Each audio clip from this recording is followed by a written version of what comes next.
Good morning, good afternoon, or good evening, and welcome sa ating channel. Our next topic is the supply functions. Again, this is your Professor Engineer Eduardo Tapia.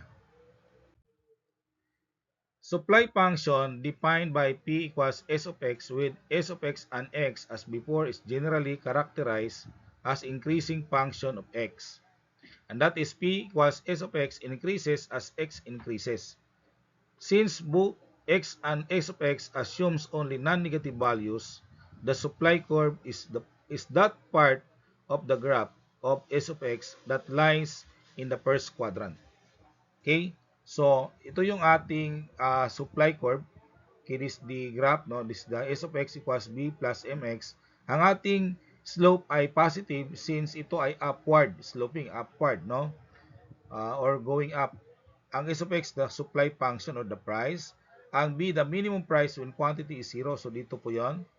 Ang M, the slope. Ang X is quantity supplied. Example. Okay, this is our example number 1. Determine the slope and the supply function if the quantity supplied is 150 units when the price is 185 pesos and 25 when the price is 45 pesos. Graph the function. Okay, you have now the given x sub 1 equals 150, y sub 1 equals 185. Ang x sub 2 natin ay 25, ang y sub 2 ay 45.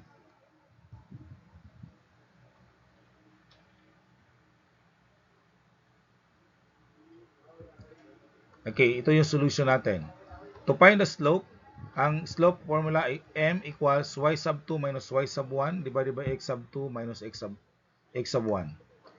Okay, tapos ang y sub 2 ay 45, ang y sub 1 ay 185. So, 45 minus 185 divided by 25 minus 150. So, ang slope natin ay 1.12. So, that is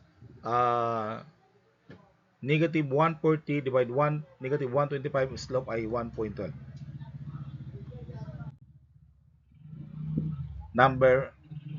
Next, we have to find the function. We have now the slope, 1.12. Gagamit tayo ng isang point, no? Point 1, 150, 185. So, ang gamitin natin, again, the point slope form. So, equals S of x equals y sub 1 plus m times x minus x sub 1. Ang ating y sub 1 ay 185, ang ating x sub 1 ay 150. So, ngayon, distribute natin 1.12 times x. That is 185 plus 1.12x. 1.12 times negative 150, that's negative 168. 185 minus 168 ay that is 17 plus 1.12x. At point 2, okay, ang point 2 natin ay 25, 45. Ito po yung point 2 natin. Ang S of x equals y sub 2 plus m times x minus x sub 2. Y sub 2 natin 45 plus 1.12 times x minus 25. Okay, again, multiply natin si 1.12 times x, that is 1.12x. 1.12 times negative 25, that is negative 28. So, 45 minus 28, that is 17 plus 1.12x. Okay, so ibig sabihin, again, the function is the same. So, parehas lang ang ating nagiging function. So, the supply function now is S of x equals 17 plus 1.12x. Next, we have to graph the function. So, ang gagawin natin, okay, this is the graph, no? Quantity supplied, ang ating x-axis, ang y-axis ay the price. So, para mag-graph natin, we have to let x equal 0 o the minimum price. Okay, pag minimum price, ibig sabihin wala na pong supply na ilalabas kasi masyadong mababa yung price of the product. So, equals S of x equals 17 plus 1.12 times 0. So, since ang ating x ay 0, so pag 1.12 times 0, that is 0. So, therefore, S of x equals 17. So, the minimum price ay 17. And that is, point natin ay 0, 17. So, that is 0, 17. Tapos, yan, We have 150, that is 0.1. Tapos 185, yun yung kanyang price. So kapag kunin natin yung point, that is the point, no? So 150, 185. So this is now the supply function. Okay? So ang supply function ay going up. Mula dun sa y-intercept, mula dito, papunta dito, connect tayo ng isang point dito. So nakuha natin ang ating supply function curve, no?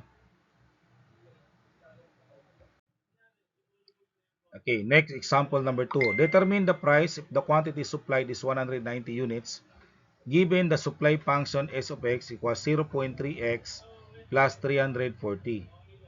So ang x natin ay 190 units. S of x equals 0.3 times x plus 340. So ang solution, copy the supply function 340 plus 0.3x. Substitute now 190. So S of 190 equals 340 plus 0.3 times 190. And 0.3 times 190 ay 57. So 340 plus 57, you got 397 pesos. So the price is 397 pesos. So substitute lang natin yung x value doon sa ating function para makuha natin yung price. Next example number 3, determine the minimum price if the supply function is S of x equals 500 plus 1.05x. Graph the function. So the given ay S of x equals 500 minus 1.05x. Okay, you have now the supply function 500 plus 1.05x. Let x equal 0 when price is minimum. Okay, gaya ng sinabi natin kanina, kapag price ay minimum, that is ang x niya 0 o walang supply ng product. Okay, so substitute 0 to x. So 500 minus 1.005 times 0. So S of x equals 500. So the minimum price is 500 pesos. Okay, so ang point natin 0, 500. Ito po yung ating graph. So ang x again, the x-axis ay quantity supplied.